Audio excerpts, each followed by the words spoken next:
Welcome to another episode of Patio Pondering Podcast. This morning I have a guest from Central Illinois, Clint Gorden. And we fell victim to interesting lack of communication dealing with time zones. So it's 9:30, just after 9:30 here in Indiana and 8:30 in Illinois. Welcome to the Patio Pondering, Clint. Good morning. How are you? I'm great.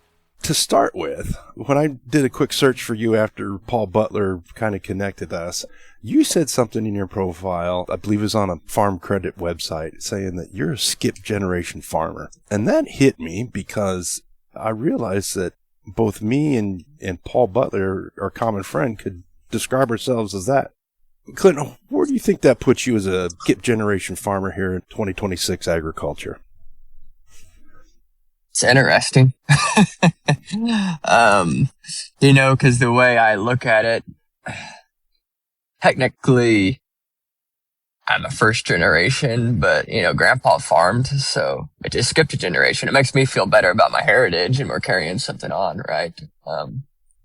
But navigating the waters and seeing where this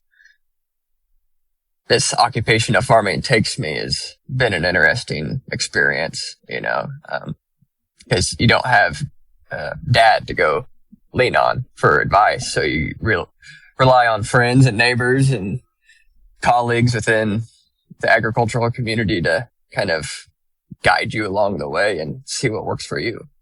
So it's interesting. Times are tough right now, but I wouldn't trade it for anything. Oh, I hear you. Can you kind of give us a timeline of how you became a skip generation farmer and maybe what those things in your youth that made you want to be an idiotic dirt turning farmer? So, Grandpa passed away without looking at, and doing the quick math, I was 5 or 6, but anyway, I had experience of going out to Grandma and Grandpa's quite a bit growing up. Grandma watched us a couple days out of the week throughout the summers and stuff, and being there. So I was always around the equipment and the crops and the lifestyle, and I loved every second of it. And so it was always instilled in me. Always just been around it, lived in the country, so on and so forth. So anyway, he passed away. Grandma moved away from home just to kind of get a fresh start and make her retired years a little easier on her. And so the farm atmosphere kind of went away. I grew up on the river that runs through Illinois and kind of around timber, and we had horses and were involved with that competitively, and that's kind of where my life went through high school and all that. But anyway, one of my friends in school said my dad is looking for some farm help, a high schooler. He needed someone that could do basically the grunt work, and I wanted to do it so bad. I'm like, yeah, sign me up. So went and met with him and started driving tractors, obviously waxing and power washing and cleaning out cabs and doing the stuff that's not so fun. But when you don't have that experience, you got to start somewhere, right? So, oh yes. But it was me in a 4755 two-wheel drive and a 22-foot field cultivator going around the countryside, knocking down corn stalks that first year, just kind of getting my feet wet while he and his dad kind of did the more fast-paced planting and spraying and all that. So anyway, that kind of set the bug in me, and I'm like, I want to keep this going, and I want to figure out how I can, at the very least, my dad and uncle and grandmother, they all owned land as heirs as people passed away, and great-grandparents and stuff of that nature. And I'm like, at the very least, I'd like to try to farm what my family's is or owns. And anyway, farmhand through high school, community college, and I went to college. Through my college years, I got involved in the seed business, and I kind of thought, this is what I'm going to do. I enjoyed it. I'm sick and twisted and really like cold calling for some reason in the beginning. Whoa. Holy cow. So did that and then graduated from Illinois State. And my DSM at the seed company at the time, he's kind of like, I'm going to go back to my family farm at some point. He's like, you understand this and you're aggressive and so on and so forth. Why don't you come work for me? He had a sideline business too. And he's like, you can kind of help me run this and then sell seed. And I'll kind of show you the ropes of the more managerial side of seed industry. And that's what I did. And one day we were talking and I said, I'd really like to try to farm, at least my dad's ground. And he's like, let's do it. Yeah. He's like, I got access to equipment. This is just pay me custom and we'll help you out however and let you do the planting. And, at this time, fast forwarding, I'm 21, 22 at this time. I knew how to do a lot of the activities on the farm just from my experience through high school and college. But, and this guy had a custom planting business anyway. So I was kind of running that planter, traveling like a 4-county radius, planting 3,000 to 4,000 acres of corn. Oh, geez. Me and a guy to drive a truck and do the tending. So I was going to be doing it anyway. So it just made sense. And my dad, he was okay with it. And,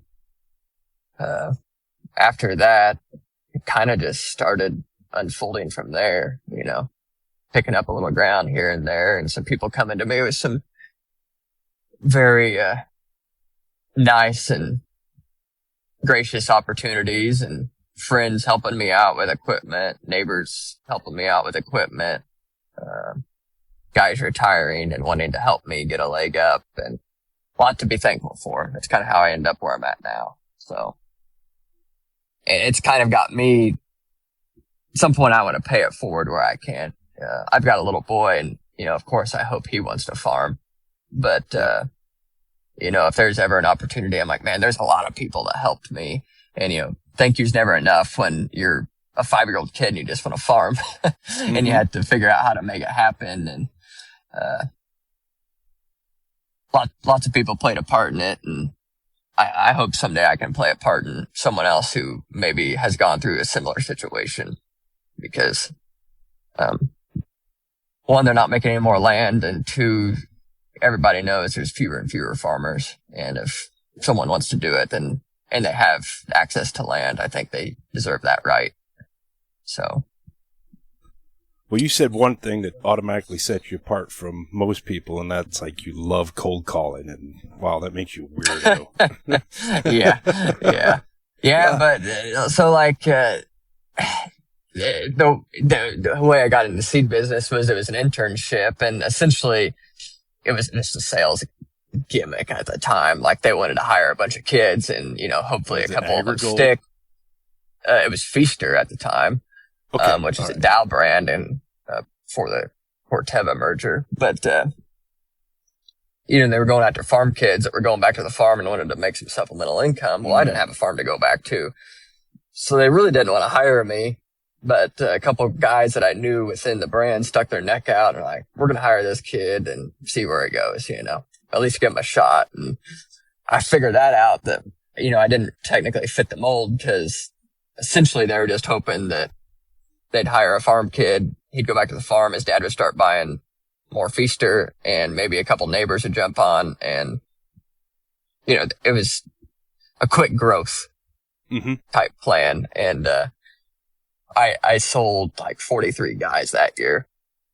So, so I'm like, I'm going to prove you guys wrong. Hit the ground running. So your story ends up that you're at a nexus of a lot of different things that just seemed to happen right for you between your grandfather passing away, which isn't a good thing, growing up around the farm and having that high school friend that said, hey, come run that 4755. What was it that you were able to just say, okay, I'll do it. I'll plant those acres for my dad and I'll go do this custom planting. I think I was just throwing whatever I could at the wall just to get to be around it and talk shop with my buddies that had the opportunities, Um, as I'm getting older, it changes. I have a family now, so you kind of got to pick and choose what you do. But like deep down, I love to work. Yeah. Like I enjoy what I do. And I think that made a difference too. I just made it happen. I hear you. As you work with your customers and you're seeing the change in age, and Damian Mason had an article about it this week saying that, more old farmers. Well, that's the same thing I've been hearing my entire life, and I turned 55 this year, so that's nothing new. But what do you see in your area with the transition? I don't know if transition's the right word, but... Are you there? Yeah.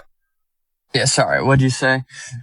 Yeah, no My problem. phone was someone was trying to buzz me, and yeah. Anyway. Gotcha. Well, the neat thing about technology as a sidebar, Riverside sent me a message saying Clint Gorden has stopped because his phone is ringing. Like, oh. No, I was asking about, you've been at a Nexus and we're seeing a transition in age, and we've talked about aging farmers for years.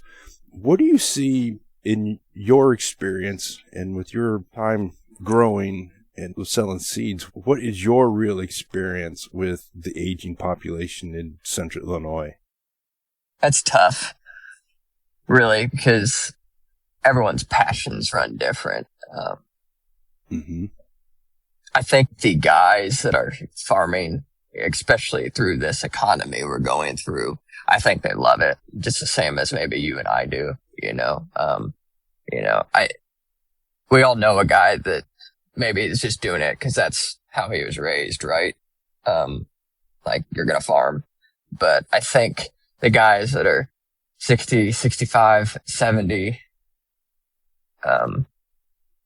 they truly love it. I'm fortunate enough to farm for a guy that retired, and he still wants to come out and do what he can and help mow roads and work a little ground and give advice where he can. And I think it's just in your blood. What is it in your blood? And as I mentioned in the intro, you and me and Paul Butler are all that skip generation. Our parents didn't actively farm. We got exposed to it. You talked about the 4755. I think about my grandfather's 656 that I always got yelled at because I turned the key on and the battery died. It'd be like a month later, hey, Jimmy, were you out in the barn playing on the tractors? Well, of course I was, Grandma. What was it that happened when we were in Euro or as toddlers or children that grabbed a hold of us and said, you're going to love this thing that's going to frustrate the crap out of you? Tractors. There you go. It's funny, sidebar, like I've got a 2-year-old and my wife picked me up from the John Deere dealership, took a combine down there. It's been a month and a half, 2 months ago now at this point, but she beat me there and she was driving around the lot just entertaining him. He's 2. He's rode with me in the combine just a handful of times, and at that age, what do you really remember? Well, she said he's a combine, big tractor, pointing to all this stuff, and he knew what it was. And then I pull in and I get out and he's just smiling ear to ear. Yeah. And, so I think you figure it out from a young age and you like the equipment. I would argue as I got older, what really intrigued me, even in high school, I was this way. Don't get me wrong. You always like to get in and go do something, but I really like the growing aspect. So I think farming's an interesting business where you can be a mechanic, you can be an agronomist, you can be a businessman. If, you can really fine tune those skills if you want to. And when you figure that out as you grow up, it's pretty intriguing lifestyle to get into. I don't view it as a job so much. It's a lifestyle, but, I think that's part of it, and, growing up going out to grandma's, grandma's got a garden, right? And a flower bed, and they're always working. So you're always around it, living life like we were brought up.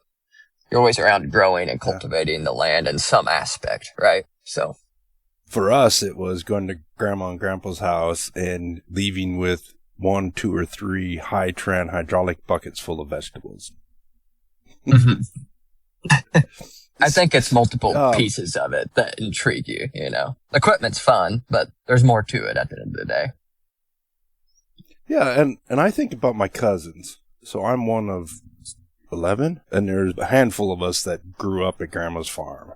My cousins from my Uncle Tom, they were probably more active on the farm helping because they were closer.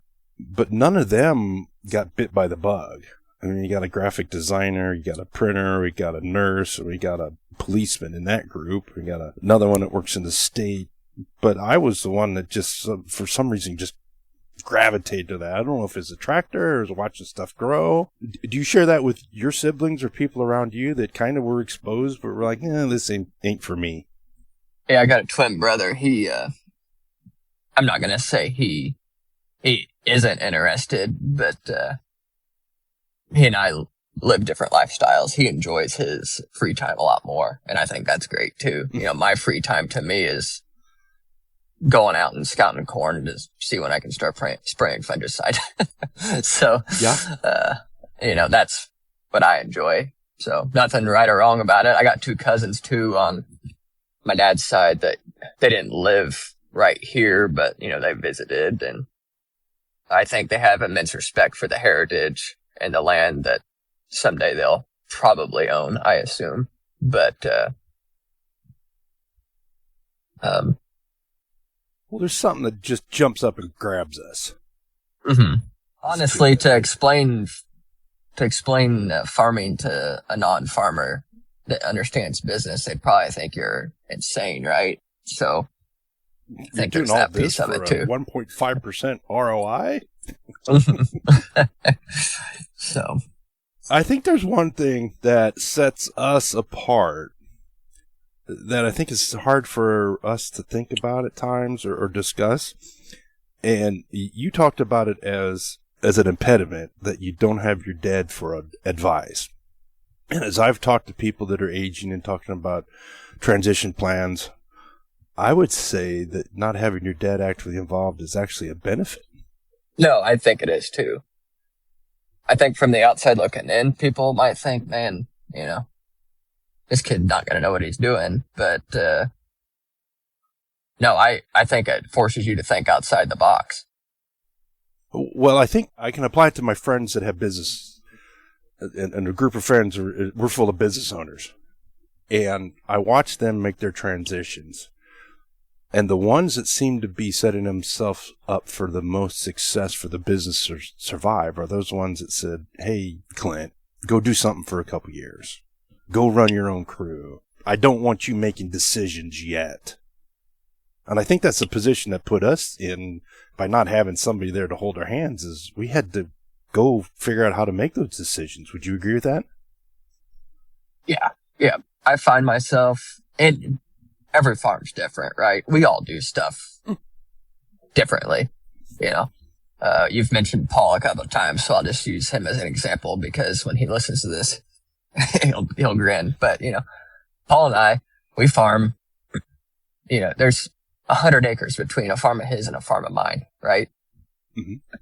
But we farm completely different. Doesn't mean he's right or I'm wrong, but he learned a way or taught himself a way through his research and his relationships with other people that works for him. And I've got my agronomy background and my connections that have influenced my decisions, right? So, But I think we're both better off for it because his business model is different from mine, as ours is different from yours. So. Oh yeah. Well, there's people that no-till, and then there's people that farm wrong. So. Yeah. Yeah. I want to do a little bit of each, so nobody can point fingers at me and tell me I'm doing it wrong, right? That's right. So, yeah. I've got a liquid fertilizer tank on my planter, and there's a handful of people that I'm friends with that think I'm just crazy and wasting my time, but you're not going to convince me otherwise. It's just what I bought into and what I believe in. So there's no right or wrong. It's just a different way of doing it. So as we're talking about differences in agriculture, you brought up a good point, and I've shared it with some of my friends that farm back where we used to live in Iowa. And if you go to Tractor House and you remove closest and you scroll through planters, I bet I could say with 75, maybe 85% accuracy where that planter is from based upon what you just said. And the further west you go, the less fertilizer tanks there are. And the further east you go, the less there are without fertilizer tanks. So I think that's an interesting thing that we can observe in our changes in the way we farm is just fertilizer that we use on a planter. Mm-hmm. And it's funny when you talk about efficiencies in farmers. When I say to my friends in Iowa that, hey, we have to stop every 20 acres to fill the fertilizer tank, they're like, why would you waste your time? We don't need that. And you and I are thinking, God, how do you do it without using fertilizer? Just a part of the system, right? Oh, totally. Maybe it's your cold calling ability. How has that led to your interaction with Illinois Corn Board and your County Farm Bureau committee? So I've been involved with the County Farm Bureau for a long time now, actually. I think I got on the Young Leaders in college, and then there was a vacancy in my district right when I got out of college, and I took it. I actually term off in a couple months. And then the corn growers, I got reached out to by a guy that really doesn't live that far away from here, but never knew him. And he got my name and number and from a customer of mine, actually. So just kind of a small world. That grassroots connection, and getting back to what Farm Bureau talks about, is it seems like there's just a personality or a understanding that leads you to giving back. And the Farm Bureau County Committee and Illinois Corn Board, those are big examples of giving back. I think about our life with 4-H and Boy Scouts, and we have other people that give back to their church. As you work with your customers and you've grown in ag, do you think that's uniquely ag? Or is it more prominent in ag that we give back? I'll ask you a question. Is it a small town thing? You know, like, I think in agriculture we've got more time that we can donate to causes. Mm-hmm.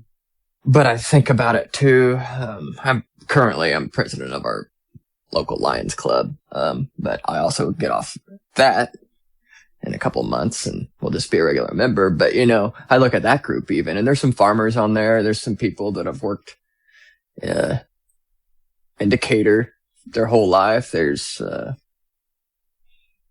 people from all walks, you know, there's a sheriff, county deputy on there, and, you know, all sorts of things. So I think more of it has to do with the small town. You know, we grew up and we know that someone's got to do it. I think that's what drives people to get on the Farm Bureau, the county board, the Illinois Corn Growers, whatever it might be, because someone's got to do it. And we understand that from being from a small town because there's less people, right? Mm-hmm. So there's the people that are going to do it and the people that aren't going to do it. And unfortunately, as time goes on, it seems there's less of the ones that want to do it. So let's think back to Paul Harvey and that overused poem that he has about on the 8th day that God made a farmer. Mm-hmm. I mean, that is full of things about that farmer that he was talking about, doing things he had to, whether it was fixing the lamb or school board. I think that's just innate, and you brought it up that we just seem to get stuff done. And, you know, 9 to 5 is just a suggestion, as we like to brag about, but I think that plays over to being able to involve ourselves. Yeah, I would agree. I feel like as farmers, we're busier all the time. You know, if you really sit down and look at your neighbors, it seems everyone has something else they're doing, or, you know, majority. So I think it's getting harder for us to give time. Like, I find myself, unfortunately, like going to a corn grower event or something, whatever it is. And it's stepping out to take a call or a conference call, or you're getting emails and thinking about other things. So I think time management's a growing concern for me anyway. But I think you're right. Farmers, we can plan our day, right? So it's no different than doing this. You sent me a message 3 days ago, and here we are. So yeah. Well, I think the challenge that we have in agriculture as we transition is everything's bigger. I've been doing a lot of genealogy stuff the last week or so, and my grandfather, great-grandfather, they farmed two 80s or 160 and maybe another 80 with 5 boys. And now I'm doing between 600 and 700 acres. I'm traveling to China for work. Everything's bigger. So that reduces the time that we have. And you think about what you're doing with Lions Club and Illinois Corn Board and what you're doing with your own business. I mean, everything's bigger. So that just seems to stretch us out more. Yeah, unfortunately. Yeah. I think back to my grandfather's generation. If they left the township, it was a big deal.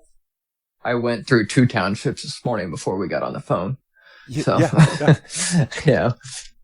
I found this little nugget in a story that my grandmother wrote. She talked about how her sister, who was born in 1902, went into town and boarded with the family so she could go to high school. Now, the funny part is, that was the township where they lived in Jackson, and that was in Monroe Township. It's like a 7-mile drive. Mm-hmm. I mean, you and I don't even get comfortable in the car in a 7-mile drive, and she was spending the night there because it was such a long drive. I like driving. Yeah. I think it's also another thing that we just get stuff done. Yeah, it's just something you got to get done, right? Oh, totally. Do you think, with your exposure through Farm Bureau, Illinois Corn Board, your customers, and your own farm, do you think we'll look back in 10, 15 years and view 25, 26, and 27 with the same eyes that we do on 80, 81, 82? Well, I wasn't there. No. Yeah. But I don't know. Do you think farming's changed so much that it gets that bad? I don't know, Clint. I sure hope not. So here we go. I'm getting on my own soapbox here. We talk about government interaction and how government's bailing us out, and I think back to PIC certificates, and I think back to the CRP programming. Those are bailouts. I think the big difference, and we've hit on it now, is twofold. We're dealing with a lot more zeros, and the more zeros results in a higher percentage of what is at risk compared to what we can earn. And I think specifically to some of my friends and their families and even relatives that worked at the International Harvest Plant in Fort Wayne. And they got a little tight, and so they sold out. Well, they were able to restructure a loan, and he worked at International Harvester, and he was able to pay that loan back in his lifetime. Mm-hmm. And I think about the loan approvals that I just had for renewal and what we've got sitting there. I could not just go to town and get a $50,000 a year job and pay off what I got easily. I think that's the big difference between 26 and 82.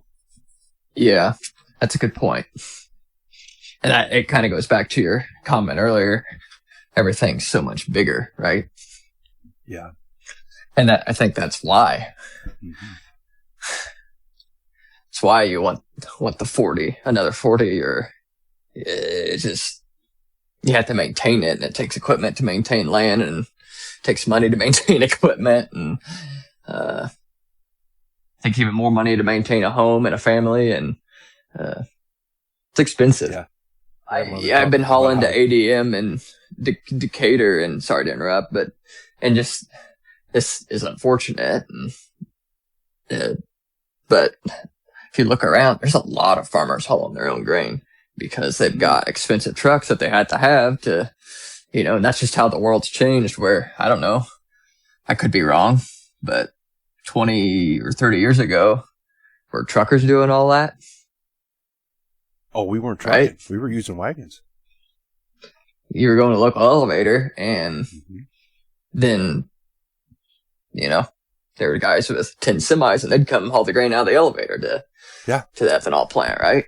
Where now, farmers are utilizing their own bins and going to that market themselves. One, because they had the truck, and two, to save some money. I get it. But my point is you got $100 and something $1,000 semi or whatever it costs, Well, you got to pay license and insurance on it, so you might as well use it more than a month and a half out of the year. So it's changed. Times changed. So Times changed is not a nostalgic comment.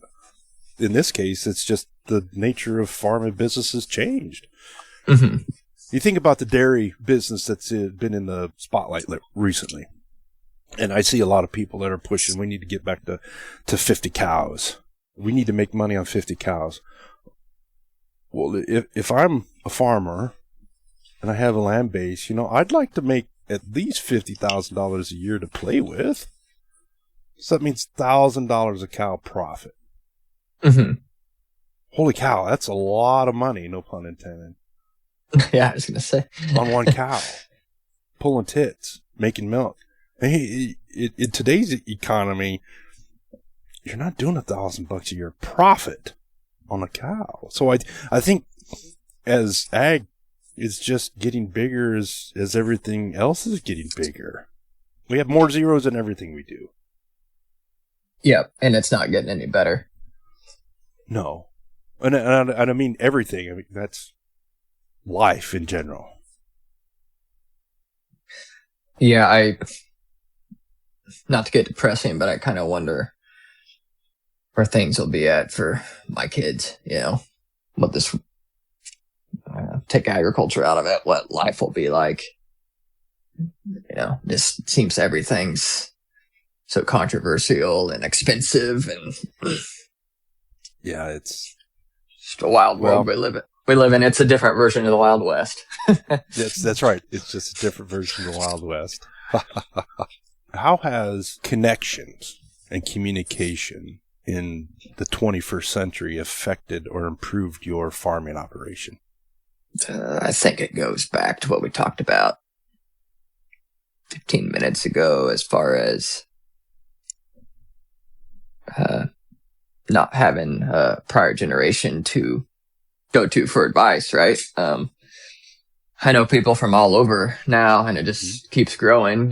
The more meetings you go to and extracurricular things to learn, expose yourself to different situations. You meet people that are doing, they're doing the fertilizer on the planter, and for example, and they can tell you how they implement it on their farm and correlate it to their fertility program, and it kind of opens up your mind, because maybe you don't have that guy at home that has that mindset or chemical knowledge, whatever, and you have to utilize those resources to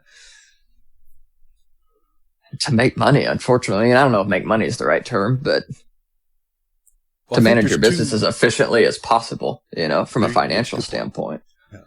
Don't get me wrong, there's always the landlord aspect too but I would argue that the connections have benefited me more from a knowledge standpoint than anything. Oh, yes. And I think there's two paths we can go down on that one. Number one is finding the right knowledge. And I'll use Paul Butler as an example. We both have a Kinsey planter, and I was rebuilding, so he and I were going back and forth on what to use for seed tube protectors. He said, get this one. So I ended up getting them because of his experience. The other thing, and I think as we get more zeros, we get bigger and we get more competitive. I really didn't want my neighbors to know what I was doing. So I did call and ask and say, hey, what did you do on your planter? And that's number one, they don't farm the way I do. But number two is you don't open yourself up for that chink in your armor where it might come up like, well, Clint, I don't know if he really knows what he's doing with that fertilizer on his plant, Mrs. McGillicuddy. So when the lease is up, and I think there's a lot more competition and maybe cutthroat as we get bigger. that we can prevent or help to minimize by expanding our sphere of influence and where we get information. Mm-hmm. Yeah, I would agree. I mean, and I don't think it's just farming either. I think, you got to be cognizant of any business you're in, strategy, right? So. Oh, strategy. That's right. Well, I had this conversation with my seed dealer. Landlord's putting up a barn and we're going to have to spread some manure, and we're thinking, do we do it or we pay it out? And we're going through a list of people who could do that for us, custom. And we check people off like, no, you don't want him on your ground because they'll see that person spreading, and why is they spreading instead of you're spreading? Like, so there's a lot of strategy involved in some of these things that you're doing local because it is competitive. Mm-hmm. I used to think that way.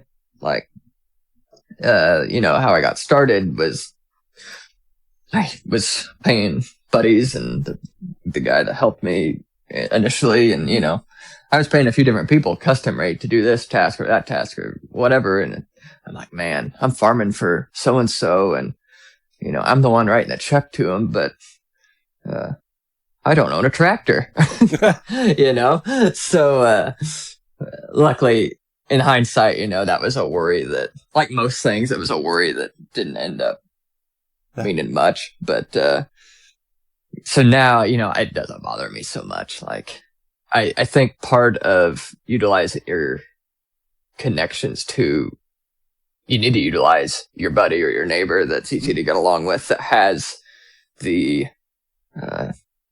maybe he's got the fertilizer buggy, right? And you're like, hey, I can throw some cash at that, or go in with him, and he's got the buggy and experience with it, and I can get some fertilizer bought, and I can write my own Rex or get my Rex on a flash drive or whatever, and spread my own dry, and save $50 an acre or whatever it is, Yeah.